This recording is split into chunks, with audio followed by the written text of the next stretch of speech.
Hi viewers, అందరికి welcome friends. మన ఛానల్కి స్వాగతం ఫ్రెండ్స్.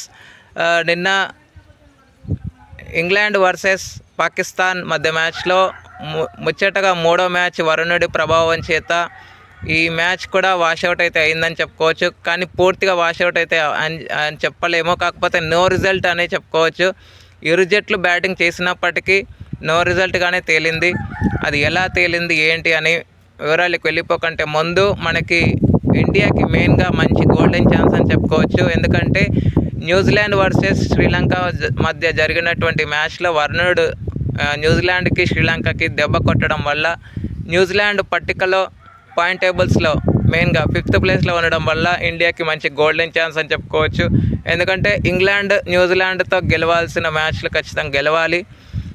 అక్కడ నుంచి కన్సిస్టెన్సీగా గెలుచుకుంటూ పోతే మాత్రం కంపల్సరీగా 10 పాయింట్స్ అయితే సంపాదించుకోవచ్చు. సో నిన్నటి మ్యాచ్ ఎలా జరిగింది ఏంటి అనే వివరాలకి వెళ్దాం. So let's move in to the topic. Hi hello namaste my dear HYT creators YouTube channel. మీకు కనుక మా వీడియోస్ నచ్చినట్లయితే లైక్ చేయండి, అలాగే కామెంట్, షేర్ అండ్ సబ్స్క్రైబ్ చేయండి. పక్కనే ఉన్నటువంటి ఆప్షన్స్లోకి వెళ్ళి ఆల్ అనే ఆప్షన్ని సెలెక్ట్ చేసుకోండి. ఇలా సెలెక్ట్ చేసుకోవడం ద్వారా మా వీడియోస్ ఎప్పటికప్పుడు అందరికంటే ముందుగా మీకు నోటిఫికేషన్లో వస్తుంది. సో టాస్ గెలిచి మొదట పాకిస్తానీ కెప్టెన్ ఫాతిమా సనా ఫీల్డింగ్ ఎంచుకున్న ప్రకారంగానే 13 దగ్గర నుంచి మంచి స్టార్ట్స్ అయితే వచ్చాయి పాకిస్తాన్కి. ఇంగ్లాండ్ ఎక్కడ కూడా పోటీలో ఉన్నట్టయితే అనిపించలేదు. స్టార్టింగ్లో బౌండరీస్ తగిలాయి, ఆ తర్వాత టామీ బౌండ్ అవుట్ అయింది. అక్కడ నుంచి వికెట్ల పతనం స్టార్ట్ అయింది. స్టార్టింగ్ వికెట్ల పతనాన్ని స్టార్ట్ చేసిందే డయానా బెగ్. అక్కడ నుంచి ఫాతిమా సనా కన్సిస్టెన్సీగా లైన్ అండ్ లెంత్కి అడాప్ట్ అయిపోయింది. అక్కడ నుంచే ఓవర్ బై ఓవర్ వికెట్స్ తీస్తూనే వస్తుంది. ఇంగ్లాండ్ని ఎక్కడ కూడా సెటిల్ అవ్వనిచ్చేటట్లు అయితే లేదని చెప్పుకోవచ్చు. క్యాచింగ్ ఎఫిషియన్సీ 1 డ్రాప్ అయ్యాయి, కానీ కావాల్సిన టైంలో వికెట్స్ అయితే అందించుకున్నారు పాకిస్తాన్ అని చెప్పుకోవచ్చు. నాస్కివర్ బ్రాండ్ మరొకసారి పూర్ ఫామ్ అని చెప్పలేము, ఎందుకంటే ఇన్ఫామ్ బ్యాటరీ. ఎందుకంటే లాస్ట్ మ్యాచ్లో 100 కొట్టి వచ్చింది కాబట్టి 4 రన్స్కి అవుట్ అయింది. అక్కడ నుంచి మంచి పార్ట్నర్షిప్ ఎక్కడ కూడా కనబడలేదు. 18 రన్స్కి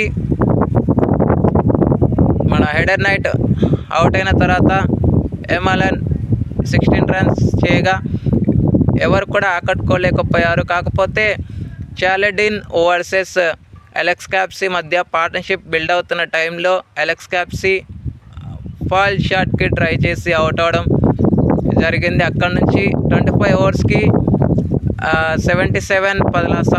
7 వికెట్స్గా ఉన్న టైంలో 1-2 గంటల ఆట లేట్ అయింది.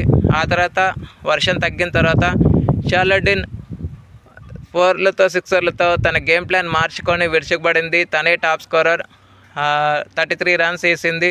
మిగతా వాళ్ళు ఎవరు కూడా ఆకట్టుకోలేకపోయారు. అయితే ఫాతిమా సనా 4 for 27, సాదియా ఇక్బాల్ 3 వికెట్లు తీసుకోగా రమీమ్ షమిన్ అండ్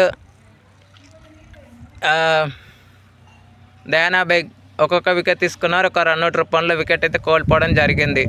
31 ఓవర్స్కి 133 రన్స్ అయితే స్కోర్ చేయగలిగింది. అయితే 113 డిఎల్ఎస్ మెథడ్ ప్లేలోకి వచ్చినందున 113 టార్గెట్ ఉంది పాకిస్తాన్కి. పవర్ ప్లేని చక్కగా యూటిలైజ్ చేసుకున్నారు ఉమేష్ సోహెల్ అండ్ మొనివా అలీ ఫీల్డ్లో ఒక క్యాచ్ కూడా డ్రాప్ చేసింది. ఆ క్యాచ్ కనుక పట్టి ఉండుంటే ఖచ్చితంగా త్వరగానే 8 వికెట్స్ చూసేవాళ్ళమేమో అని అనిపించింది నాకైతే. సో అయితే పవర్ ప్లేని చక్కగా యూటిలైజ్ చేసుకున్నారు. 5 ఓవర్స్ వరకు రన్స్ కన్సిస్టెన్సీగా స్కోర్ చేస్తూ వచ్చారు. అయితే ఎప్పుడైతే 6th ఓవర్ మిడిల్ ఓవర్ పడిందో చాలెడిన్ బౌలింగ్లో, అక్కడ నుంచి నాస్కివర్ బ్రాండ్ ప్లాన్స్ చేంజ్ చేసింది, బౌలర్స్తో లాంగ్ షాట్ చేసింది. అక్కడ నుంచి ఇంగ్లాండ్ మళ్ళీ పోటీలోకి వచ్చినట్టే అనిపించింది, ఎందుకంటే బౌండరీస్ హవా తగ్గింది. ఇక మొత్తానికి వరుణుడు మళ్ళీ ఒకసారి కలవర పెట్టాడు. 6.4 ఓవర్స్లో 34 for no loss. ఉమేష్ సోహెల్ 9 అండ్ మునివాలి 9, ఒమేసల్ 19 రన్స్ చేసింది. సో ఇద్దరి మధ్య మంచి పార్ట్నర్షిప్ వచ్చిన తర్వాత కూడా మంచి స్కోరింగ్ రేట్ పడిపోకుండా జాగ్రత్త పడ్డారు. కానీ 77 రన్స్ ఆ టైంలో చేయాల్సి ఉంది. కానీ వరుణుడు ఎంతవరకు శాంతించకపోవడం వల్ల మ్యాచ్ నో రిజల్ట్గా ఇవ్వాల్సి వచ్చింది. అది ఫ్రెండ్స్. సో మొత్తంగా ఈ మ్యాచ్ కూడా వాషౌట్ అయితే అయిందని చెప్పుకోవచ్చు. ఇక ఈరోజు మ్యాచ్ నెంబర్ 17 విశాఖపట్నం వేదికగా ఆస్ట్రేలియా వర్సెస్ బంగ్లాదేశ్ మధ్య మ్యాచ్ అయితే ఉంది. ఆస్ట్రేలియా ఆల్రెడీ మంచి జోష్లో ఉంది ఇండియాని ఓడించి. మరి ఈ మ్యాచ్ ఎవరిది పైచే అవుతుంది? బంగ్లాదేశ్కి అయితే డూ ఆర్ డై సిచ్యువేషన్ ఈ మ్యాచ్ అని చెప్పుకోవచ్చు. మరి ఎలాంటి కంబ్యాక్ చేస్తుంది అనేది మనము చూద్దాం. ఎవరు గెలుస్తారనుకుంటున్నారో కామెంట్ చేయండి. Thank you friends. ఇలాంటి అప్డేట్స్ కోసం ఛానల్ని సబ్స్క్రైబ్, షేర్, లైక్, కామెంట్ చేయండి. మరొక అప్డేట్తో మీ ముందుంటాను ఫ్రెండ్స్. అంతవరకు సెలవు. నమస్కారం.